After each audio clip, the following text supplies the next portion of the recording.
아멘. 자, 지난 주일 말씀 기억나십니까? 그리스도 예수 안에서 하나다라는 도리를 살폈습니다. 자, 무엇이 하나냐라고 했을 때 존재 가치를 말씀드렸어요. 그리스도 예수로 옷 입은 하나님의 아들들이라는 점에서 그 존재 가치가 다 하나로 똑같다는 사실을 말씀드렸습니다. 자, 그런데 그리스도 예수 안에서 하나라고 할 때 또 한 가지 우리가 기억할 것은 이 실체적인 면에서도 하나라는 것입니다. 자, 본문이 세례에 대해서 사용했던 표현이 있습니다. 뭐라고 했습니까? 그리스도와 합하는 세례라고 했어요. 우리가 세례의 고백과 믿음으로 그리스도와 연합합니다. 물리적으로 그리스도와 연결되는 건 아니지만 성령 안에서 아주 신비하게 그리스도에게 연결된다는 믿음으로 우리는 세례를 받습니다. 세례받은 모든 성도가, 세례의 믿음 고백을 진실하게 나타낸 모든 성도가 그리스도와의 연합 속에 있습니다. 그래서 이 사실에 대해서 성경이 아주 쉬운 그림을 하나 제공해요. 우리가 모두 다 아는 그림, 몸의 비유로 말씀합니다. 자, 그리스도를 머리로 모든 성도가 한 몸으로, 그리스도께 연결된 모든 성도가 하나의 몸으로 연결된다는 것입니다. 물리적으로는 아니지만 성령 안에서 이 한 몸 공동체를 이룬다는 사실입니다. 그러니까 가장 쉽게 우리 몸의 비유를 들면요, 우리 몸에 각기 다른 모양을 가지고 있으면서 온갖 다양한 기능을 하는 지체들이 있지 않습니까? 뭐 얼굴, 손, 발, 손가락, 보이는 몸의 지체들이 있고요. 또 우리 몸 안에 소화기관이라든지 간이라든지 온갖 여러 가지 장기들이 있고, 장기들뿐만 아니라 헤아릴 수 없이 많은 세포들이 우리 몸에 있습니다. 그 모든 세포와 장기와 몸의 지체들이 전부 한 몸을 이루는 것처럼 그리스도를 머리로 그와 연합된 모든 성도들이 온 우주적으로 하나의 실체인 교회라는 것입니다. 이처럼 우리가 그리스도와 연합하고 연결됨 안에서 하나다라고 하는 사실 꼭 기억하시기 바랍니다. 자, 오늘은 4장으로 넘어왔습니다. 자, 몇 년 전에 어떤 분이 선교사로 나가면서요, 이렇게 선교 편지를 보내왔어요. 그런데 그 안에 아주 좀 특별한 선물이 들어 있었습니다. 뭘 것 같습니까? 세계적으로 우리나라에만 아마 있는 걸 거예요. 조그만한 건데요. 세상 사람들이 잘 쓰지 않는 우리나라에서만 쓰는 무슨 유명한 타올이 있습니다. 이태리 타올이라. 떼수건 있잖아요. 이 떼수건 하나를 딱 넣어가지고 보냈어요. 때가 됐다는 겁니다. 자신에게 주어진 하나님의 때가 됐다는 걸 어필하려고 떼수건을 하나 넣어서 보냈더라고요. 그런 또 선교 편지를 받아보기는 처음이었습니다. 자, 오늘 본문은 때에 대한 아주 중요한 도리를 말씀합니다. 4절 보세요. 뭐라고 했습니까? 때가 참해라는 말씀이 있죠. 2절에도 때가 나와요. 거기는 뭐라고 나옵니까? 정한 때라고 나와요. 사실은 헬라어 원문에서는요, 여기 2절은 때라는 단어가 아니고 그냥 어떤 미리 정하신 심이라는 그런 단어인데 이런 비슷한 의미입니다. 1절은 어떻습니까? 1절 한번 보시죠. 거기에 때라는 말이 어디 있습니까? 없어요. 없는데 때와 가장 비슷한 단어를 하나 찾으라면 어떤 단어가 눈에 들어옵니까? 동안. 동안이라는 말, 어렸을 동안. 근데 헬라어 원문에서는요, 이 동안이라는 말이 아까 4절에 때가 참여했을 때 그 때하고 똑같은 말이에요. 그러니까 엄밀하게 말하면 이 1절과 4절에 똑같은 때라는 단어가 쓰였고 2절에서는 좀 비슷한 단어가 쓰인 것입니다. 보통 우리가 쓰는 말 중에요, 시대라는 말이 있죠. 자, 흘러가는 시간은 어느 시대나 똑같습니다. 하루 24시간이잖아요. 1년 365일, 사계절의 변화가 조선시대나 그 이전 시대나 지금 시대나 흘러가는 시간 자체 다르지 않습니다. 그런데 나라마다 역사가 다르긴 하지만 시대는 바뀌죠. 시대가 바뀝니다. 자, 과거에는 권력이 누구에게 있었습니까? 왕에게, 절대 군주가 있어서 그 왕이 절대 권력을 행사하던 시대가 있었습니다. 지금은 권력이 누구에게 있습니까? 주권이 국민에게 있습니다. 흐르는 시간, 그거는 같지만 시대가 다릅니다. 그러니까 본문에 때라고 했는데요, 사실은 시대라고 해도 좀 더 나은 이해가 될 수가 있습니다. 그러니까 시대가 바뀌었다, 시대가 변화됐다고 하는 거죠. 이 바뀐 시대, 바뀐 때를 우리가 잘 알아야 합니다. 시대가 바뀌었으면 그 바뀐 시대를 정확하게 인식해야 됩니다. 지난 주간에 우리 사회에, 우리나라에 엄청난 소동이 있었잖아요. 저는 화요일 저녁에 좀 일찍 잠들어서 전혀 몰랐어요. 아마 조금만 더 늦게 잠들었으면, 그리고 소식을 보고 잠들려고 했다면 밤새 못 잤을 것 같아요. 우리 김우중 장로님은 밤새 못 주무셨다고 그런 것 같더라고요. 사실 우리 국민이 다 놀랬습니다. 웬 비상계엄? 전혀 꿈도 꾸지 못할 그런 해프닝이 벌어졌습니다. 자기 뜻대로 되는 게 하나도 없으니까, 하도 막아대는 사람들이 많으니까 그런 상황에서 돌파구라고 찾은 것이었잖아요. 길게 말씀드리지 않겠어요? 뭘 말하려고 하냐면, 이 완전히 잘못된 시대인식, 아까 시대라는 말을 썼잖아요. 시대가 그런 시대가 아닌데, 시대가 완전히 바뀌었는데 완전히 잘못된 시대인식을 가지고서 그 토대 위에서 그런 일을 벌인 것입니다. 그러니까 70년, 80년대의 시대인식 속에서 뭔가를 결정하고 행동한 것입니다. 시대가 바뀌었잖아요. 꿇으라면 꿇는 그런 시대가 아니에요. 쏘라면 쏘는 그런 군대도 아닙니다. 명령에 따르는 군인들이지만 국민을 위한 군대라는 것을 우리 그동안 민주화의 과정 속에서, 그 교육 속에서 군인들이 다 새기고 있는 그런 젊은이들이란 말이죠. 대통령이 절대 군주가 아닙니다. 국민이 정한 기간 딱 5년 동안만 위임된 권한을 시행하는 것뿐이고, 사법부는 사법부대로, 입법부는 입법부대로 자기들에게 주어진 그 헌법 안에서의 권한을 행사하는 것뿐입니다. 그런데 완전히 잘못된 시대인식에 사로잡혀 가지고 말도 안 되는 무모한 일을 벌였던 거죠. 그러니까 역사의 시계를 과거로 되돌리려는 그런 일을 행했고, 결국은 스스로 무덤을 판 거죠. 자, 오늘 본문이 말하는 이 때에 대한 가르침 뭡니까? 자, 1절 한번 보십시오. 자, 1절 제가 읽습니다. 유업을 이길 자가 모든 것의 주인이나 어렸을 동안에는 종과 다름이 없어서 그 아버지가 정한 때까지 후견인과 청지기 아래에 있다는 거죠. 자, 주인의 유업을 이을 자, 상속자 신분이면 종들에게도 그 상속자는 주인입니다. 하지만 어린 시절은 어떻게 보냅니까? 거기 뭐라고 썼어요? 종과 다름이 없이. 마치 종처럼 다뤄지는 면이 있다는 거예요. 누구 아래 있습니까? 후견인과 청지기 아래에 있습니다. 이 후견인, 청지기, 어려운 말처럼 보이지만 쉬운 번역들에는 그냥 보호자와 관리자, 보호자와 관리인 이렇게 번역이 돼 있어요. 그러니까 분명 신분은 높아요. 지체가 높습니다. 상속자의 아들입니다. 하지만 어렸을 동안에는 자기보다 신분 낮은 자의 권위 아래 생활한다는 거죠. 자기보다 신분 낮은 자에게 교육을 받고 그 권위 아래 서요. 그런데 그 시절과 그 시대는 어때요? 지나갑니다. 그 시절과 그 시대는 지나가고요, 바뀝니다. 지나가고 바뀐 시대를 다시 되돌리지 않아요.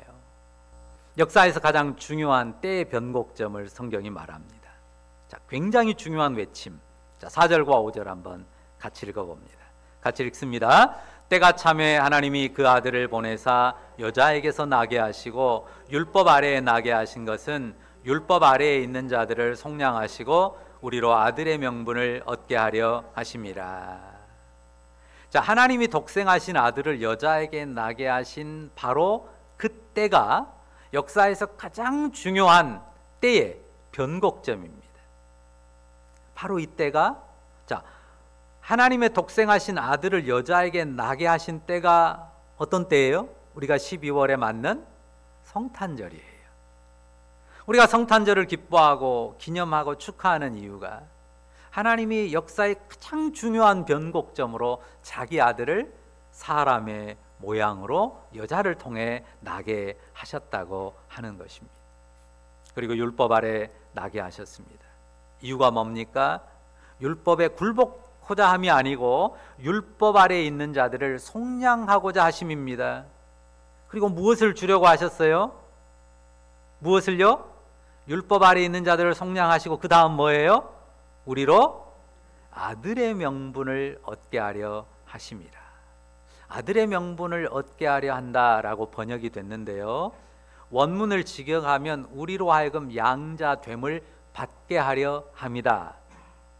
양자됨, 영어로 adoption, 양자되는 그 은혜를 우리에게 주기 위함이라는 것입니다.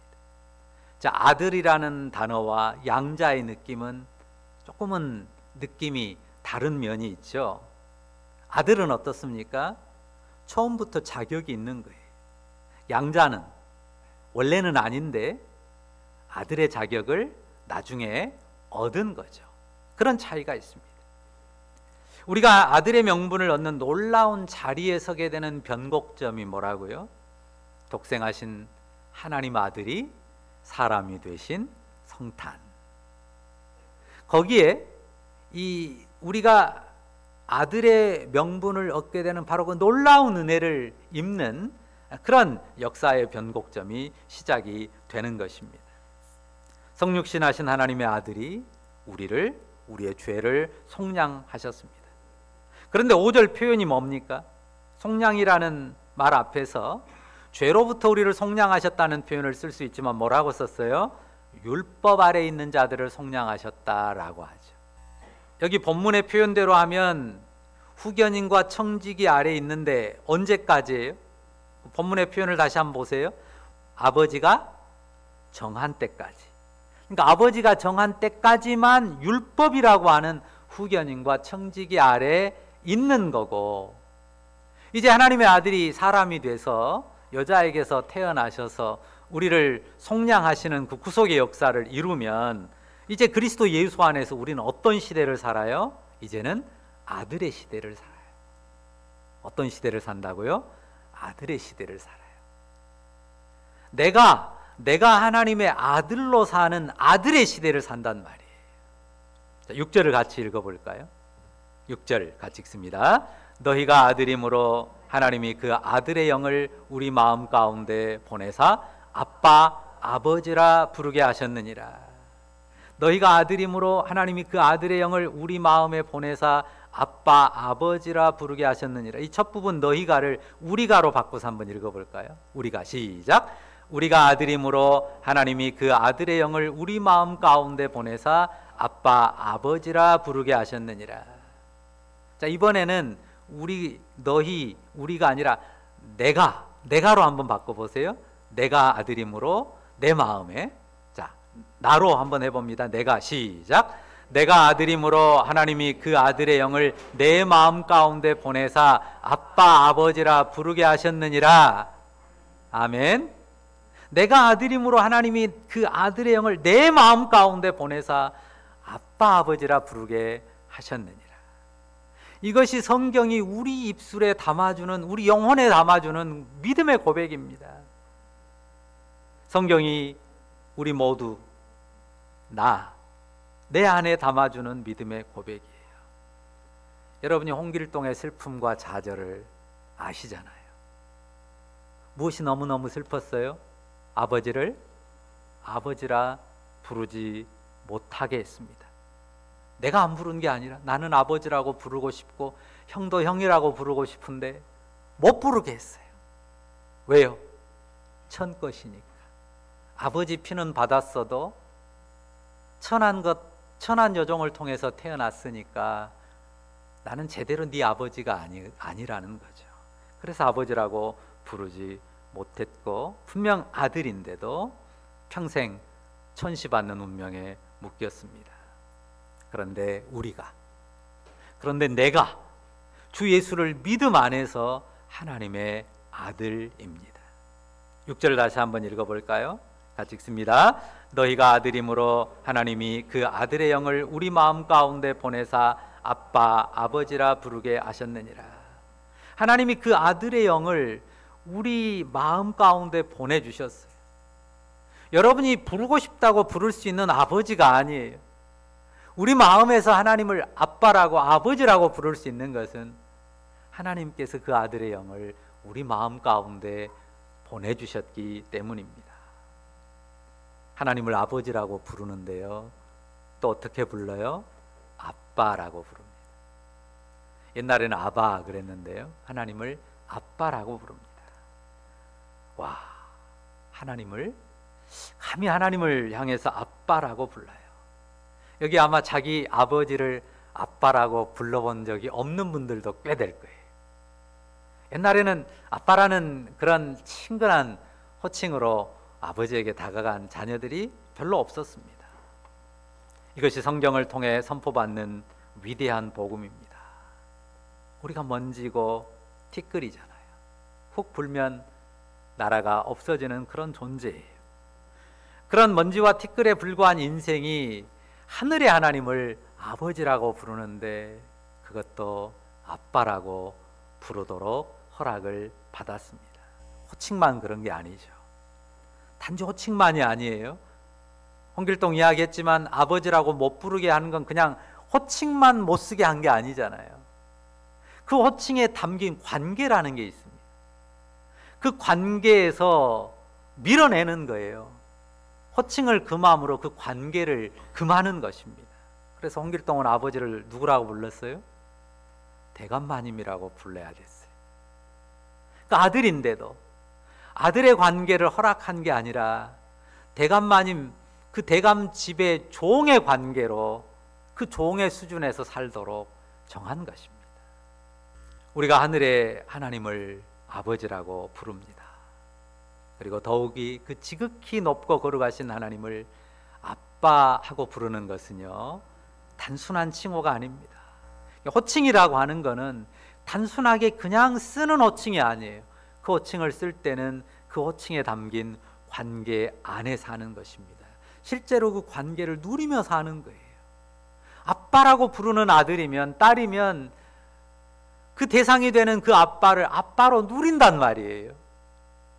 호칭에는 관계가 담겨 있고 그 호칭을 쓰면서 우리는 그 관계를 누립니다. 우리 지유가 강동민 집사님 아빠라고 부르잖아요. 그 아빠를 아빠라고 부르면서 아빠를 누리죠. 아빠는 피곤할 때도 있고 힘들 때도 있지만 아빠를 아빠라고 부르면서, 세아도 우리 병훈 집사님 아빠라고 부르면서, 우리 소희도 아빠라고 부르면서 아빠를 누리잖아요. 아빠로 누립니다. 우리 은서도 예서도 그럴 거고요. 모든 아이들이 다 그렇습니다. 아빠를 자기 아빠로 누려요. 그런데 아빠는 어떻습니까? 네가 내 딸로 내 아들로 제대로 사는지 점수 매깁니까? 그리고 점수 매기면서 넌 아직 아니야, 아빠라 부르기엔 넌 너무 부족해, 그런 아빠가 세상에 있습니까? 그런 아빠는 세상에 없어요. 여기 앉아 계신 아빠들이 있는데 보면 다 딸바보들이거든요. 물론 아들한테도 그렇지만 아들, 딸이 아빠 하며 나올 때 깜빡 죽습니다. 물론 귀찮을 때도 있고 힘들 때도 있지만 아빠라는 그 칭호 앞에서, 그 칭호를 허락한 아빠로서 자녀 앞에 막힐 것이 없는 거죠. 아이가 태어나서 조금 지나면요, 어떻습니까? 막 그 입술에 아빠라는 단어를 막 넣어줘요. 아빠, 아빠, 아빠라고 해봐. 그러잖아요. 물론 엄마라는 단어가 더 많이 먼저 가르쳐지지만 아마 아이가 태어나서 자라면서 배우는 단어 중에 그래도 몇 번째 단어는 될 거예요. 아빠. 막 넣어주잖아요. 부르라고. 아빠, 아빠라고 해봐. 그리고 아빠라고 한번 발음이 제대로 안 돼도 아빠라고 그냥 말 비슷하게 나오면 그냥 입이 여기까지 걸치잖아요. 귀 밑에까지. 먼저 그 칭호를 넣어준다고요. 부모가.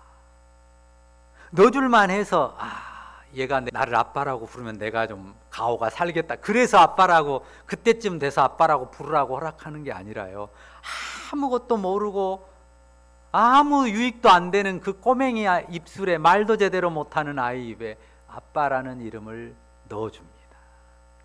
아이가 아빠라고 배워서 아빠라고 불러요. 그런데 생각해 보세요. 그 아이가 아빠하고 부르는데 아빠에 대해서 아빠라는 관계에 대해서 몇 프로나 알까요? 아빠와 아들은 이런 관계다. 아빠와 딸은 이런 관계다. 아빠라고 부르지만 거기에 대해서 몇 프로나 알까요? 10%는 알까요? 5%, 1%도 모를 수 있단 말이에요. 이런 느낌은 있죠. 저 양반이 날 좀 위하는구나. 그럴 거 아니에요. 이제 한두 살도 안 된 애가 자꾸 앞에서 막 웃으면서 막 아빠라고 해보라고 하는 뭘 막 주고 안아주고 막 자기를 즐겁게 해주려고 하는 느낌이 있단 말이에요. 저 양반이 나를 참 뭔가 나를 위하고 나한테 잘해주려고 애쓰는구나. 이런 느낌은 있지만 아빠와 자녀의 관계에 대해서 제대로 된 이해는 아주 적단 말이죠. 더욱이 아빠에게 무슨 아이가 신비함과 기쁨을 주기는 하지만요. 아이 때문에 아빠가 덕보는 게 얼마나 됩니까? 아이 때문에 온통 수고와 일거리가 한없이 늘어난 것 아닙니까? 그런데 먼저 호칭을 줘요. 아빠라고. 먼저 호칭을 주는 겁니다. 그리고 그 호칭과 함께 그 호칭에 담긴 관계에 들어가는 거예요. 우리가 먼저 호칭을 받아요. 그리고 그 호칭과 함께 그 관계로 들어가요. 그 관계를 점점 알아갑니다. 그리고 그 관계를 점점 더 누려요. 풍성히 누립니다. 어떻게 누려요? 이제 우리 은서예서 때는 뭐 장난감 하나 사주면 아빠를 꽤나 크게 누린 거죠. 근데 우리 세아 정서만 돼도 어때요? 부모를 누릴 때 누리는 규모가 다르잖아요. 우리 수빈이는 더 다르죠.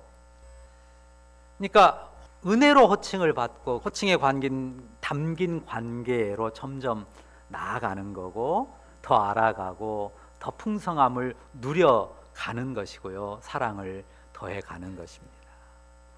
그래서 측량 못할, 정말 이해 못할 은혜라는 거죠.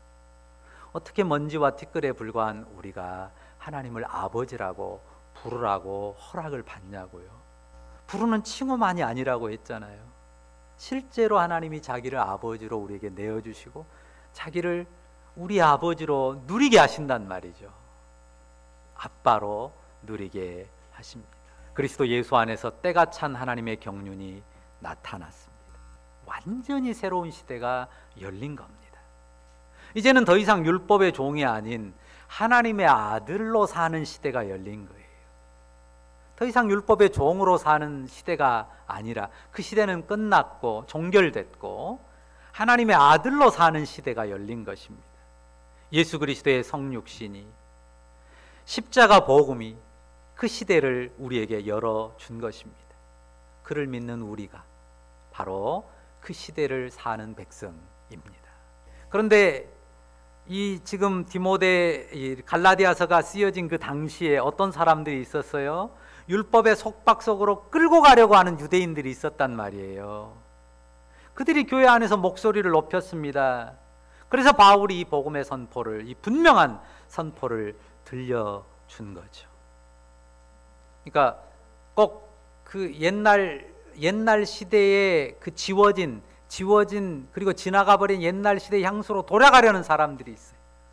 지난주일도 그런 거잖아요.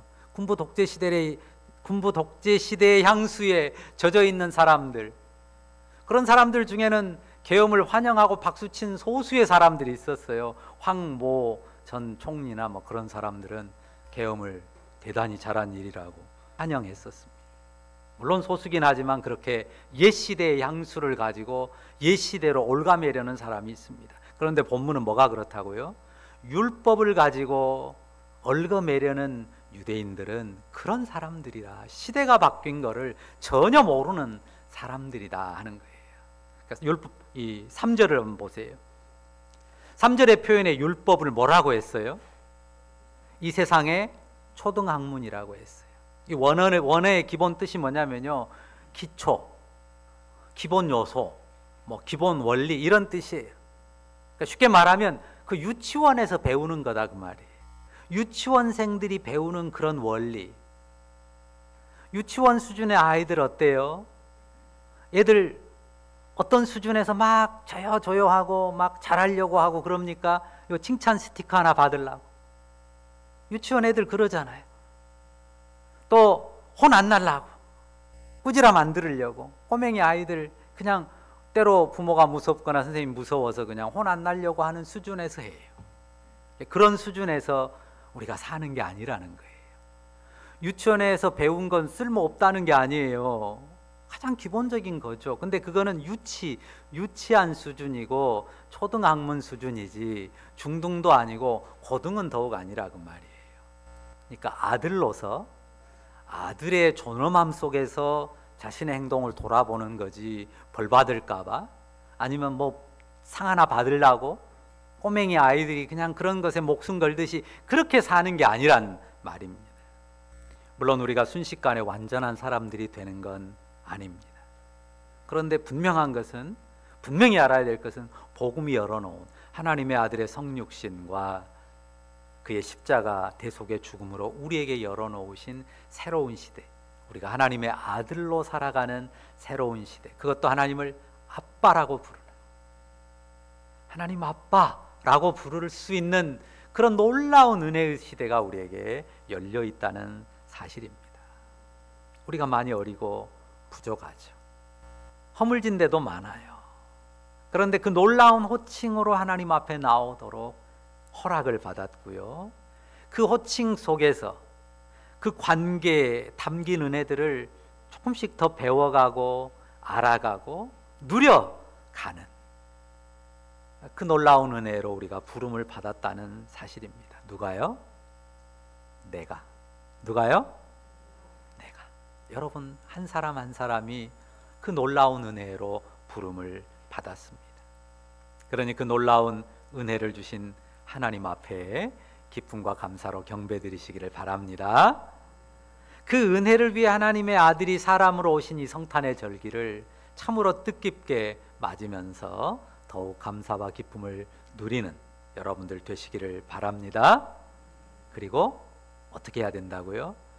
우리에게 은혜로 허락하신 그 호칭을 늘 사용하면서 그 호칭에 담긴 관계, 그 관계를 알아가고 더 풍성히 누리는 대로 그 하늘 아버지의 부요하심과 풍성함을 점점 더 누리는 그런 귀하고 아름다운 자녀들로, 아버지의 아들, 딸들로 살아가는 여러분, 우리 모두이기를 간절히 바랍니다. 기도하십시다. 사랑의 주님, 감사합니다. 먼지와 티끌에 불과한 우리가 어찌 하나님을 아버지라 부를 수 있으며, 그것도 아무 거리낌 없이 아빠 품에 나아가는 아이처럼 아빠 부르며 나아갈 수가 있겠습니까? 아무리 생각하고 또 생각해도 말이 안 되는 이야기인데, 우리가 원하고 뜻한다고 해서 될 수 없는 일인데, 하나님께서 그 놀라운 새 시대를 우리 가운데 열어주셨으니 감사합니다. 율법에 묶이지 않기를 원합니다. 벌 안 받으려고, 상 좀 타려고, 율법에 종된 수준에서 행하지 아니하고 은혜로 하나님의 자녀된 아들된 그 존귀함과 기쁨, 그 은혜 가운데서 거룩하고 아름다운 형상 이루어가는 우리 모두가 되게 하여 주시옵소서. 하나님께서 친히 베푸신 은혜 안에서 하나님을 아빠, 아버지라고 부르는 자녀의 온전함, 하늘 아버지의 부요하심과 풍성하심을 누리는 하나님의 사람들 되도록 이끄실 줄을 믿고 감사를 드립니다. 예수님의 이름으로 기도합니다. 아멘.